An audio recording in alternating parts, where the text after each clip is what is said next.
Hey, this is Pastor David Coverstone, Liver Ministries, Brooksville, Kentucky. And I want to share just a few more dreams that I've had. I had a dream last Monday night. I sent it off to a friend who had actually looked at the very first ones I had. He works with dream interpretation. And I appreciate his insight. So I waited on this first one just because there were some things in it that were concerning to me. And then I've had a dream Friday and I had a dream last night. I believe the dreams I'm having sometimes are metaphorical. I believe some of these things are literal, and I'm seeing them happen, just like I saw with the coin shortage. We're seeing the spike in suicides. We're seeing some religious leaders come under attack because of things that they've allowed to be in their lives. So I'm just gonna what I'm gonna start doing from now on is I'm just gonna type them out. I'm gonna read through them, and you can do with them what you will. I'm not trying to cause a scene, a problem. I'm not trying to gain notoriety. I'm not trying to just keep having dreams. I'll be honest, if I had my way, I'd really rather not have another dream because all the stuff it causes and the people it changes their attitudes and their opinions towards me. But I believe God is shifting who I am as a pastor, not into a prophet at all. I still do not consider myself a prophet. I believe I'm a watchman. And the watchmen on the wall say, hey, folks, there's troops coming this way. They're bringing the artillery this way. Heavy movement coming, So that's kind of how I feel that I am right now. I'm still in uncharted territory, still trying to figure it out because these things weigh heavy on me. So I'm just going to read what I've had, share with you. And I'm reading it so I don't add into it. There's a lot of accusations about, well, I'm doing this and doing that, and I don't want to also try to interpret things as well. I'm just going to tell you what I saw in the dreams. Monday night, August the 17th, I dreamt I saw a calendar month in November. It was bent, it was torn, it was dirty.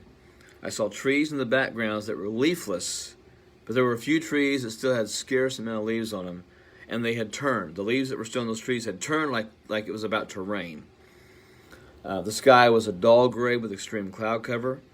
I hardly ever see sunny skies in these dreams. That's one thing I know for sure. I saw that finger appear, and it circled November 3rd continuously, and it continued in a clockwise direction. And then suddenly, it changed to counterclockwise, and then these images began to appear. I saw cities on fire, which was nothing new. I saw headlines that read, Trump victory challenged everywhere. And it was on digital marquees like in New York, Times Square, places like that. There were protesters in the streets who were weary and asleep, and they appeared dirty and dingy like they had not slept or showered in weeks. And this bell rang.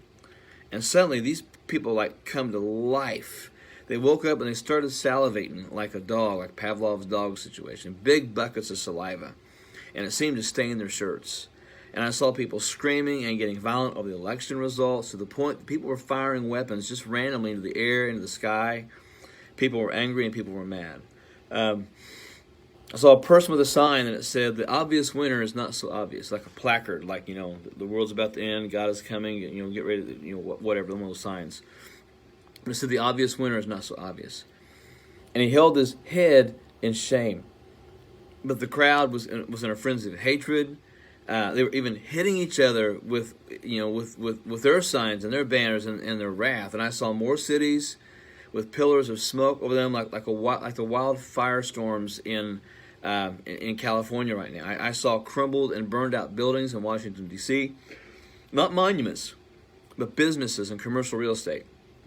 Headlines declared that rebuilding would take time and trust would take even longer, and government could not do it in a timely fashion. And that's when I saw a Treasury official who's in the Treasury Department right now wink, almost as if he was looking at a camera on TV.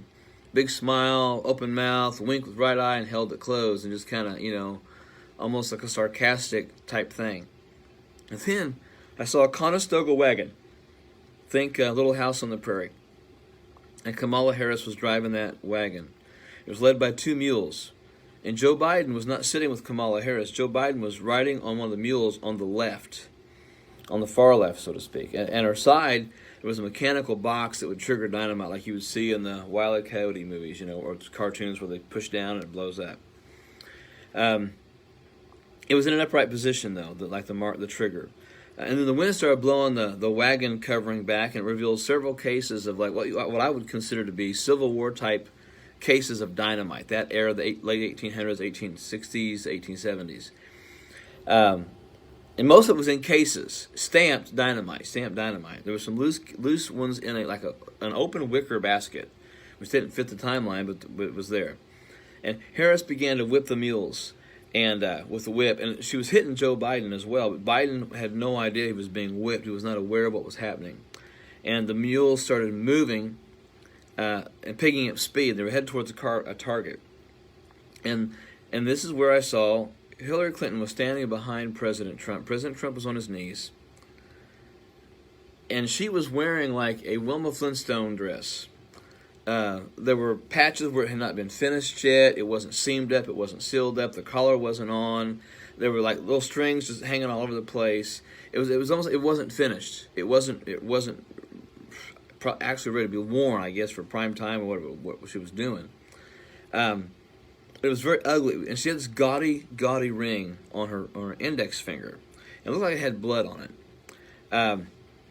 She had the skeleton key hanging from her neck, and it was dangling. And she had Donald Trump he was on his knees, and she had a Roman gladius knife to the left side. It was the left side of his throat, holding his head back like that. And the skeleton key was dangling in front of his face, and the skeleton key looked like it had blood and black mold all over it. And where it had leaned down, where it was banging against the front of her shirt, it looked like it left like a Nazi symbol. The stormtroopers, the Nazi SS had almost like the lightning signal, the lightning strike, the double pane of lightning. That's what it looked like on the front of her shirt. I'm not saying she's a Nazi. I'm just saying that symbol was on her shirt, and it was like just tainted, stained, black, red, ugly, gaudy. And the wagon starts picking up speed, and they're headed towards this. Hillary Clinton's holding Donald Trump, and Hillary's face was giddy. But next to her leg, there was like an animal trap, a large, like a bear trap. And suddenly Trump grabs the key, and he pulls it down like this. Well, he grabbed it with his left hand.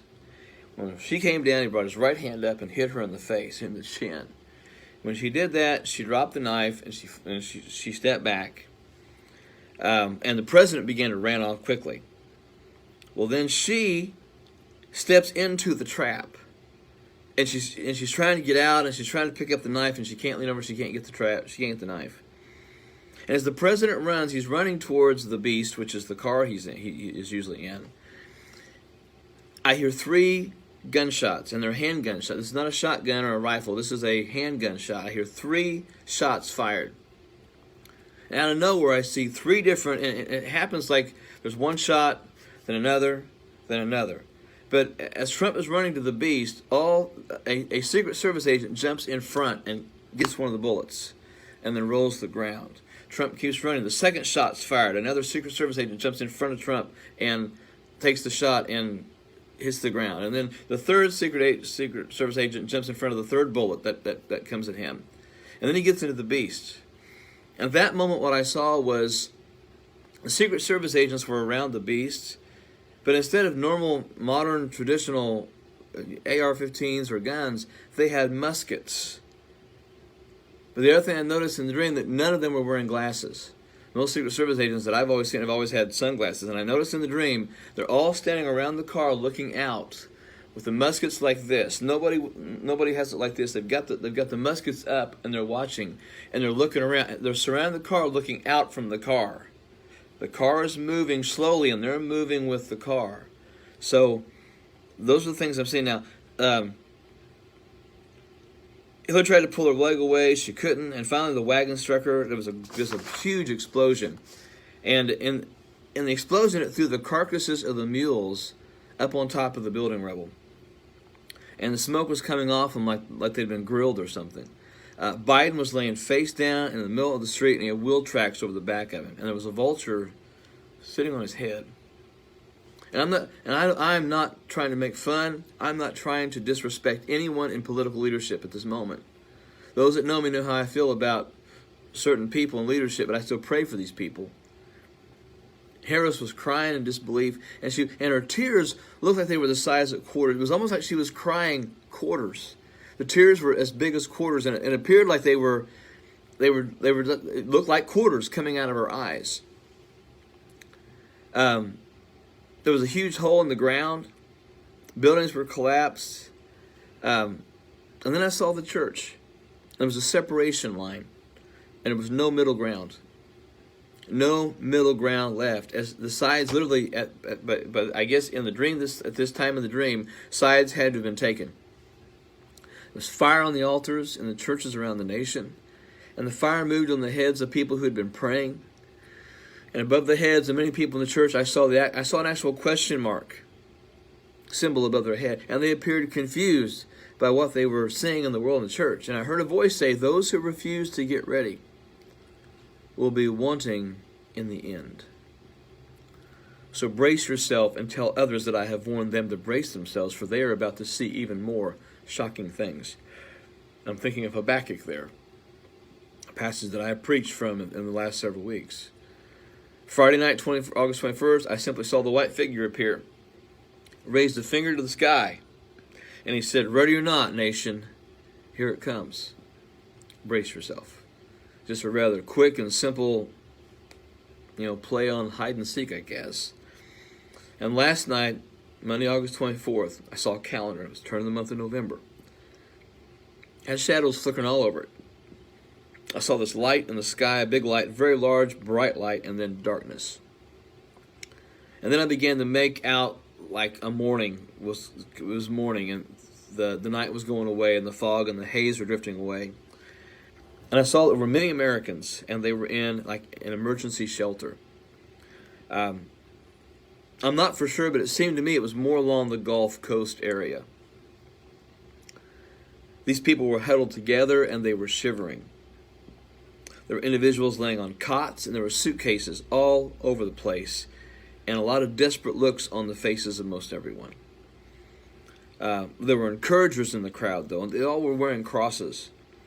And they stood out emotionally from everyone else because they seemed to have hope. They had smiles on their face. Everybody else was just downtrodden in despair, angry, frustrated, confused. And they were checking on people. They were trying to show patience and kindness, but at times they were met with anger and told to go away. But the encouragers just kept doing what they were doing in spite of the manifested upset of several in the shelters. And I saw businesses that were shuttered.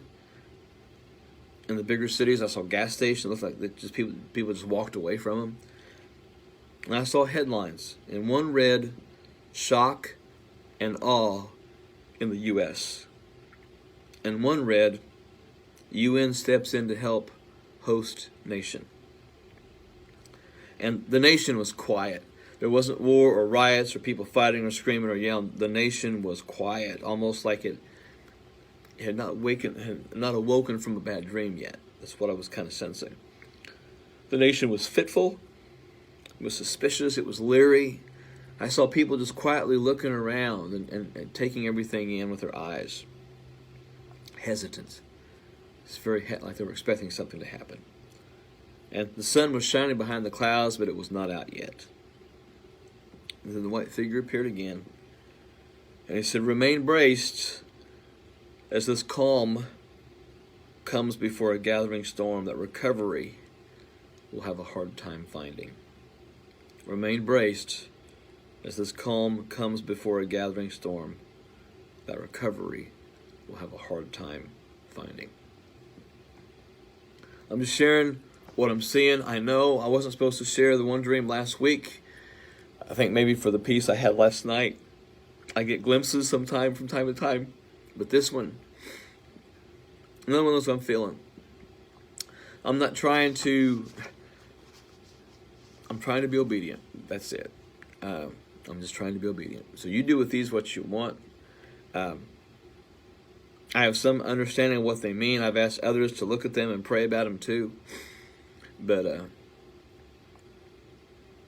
I believe the Lord's coming back soon, and He needs the church to be ready. He's trying to wake America up. He's trying to wake the church up. And there's not much more time for us to wake up.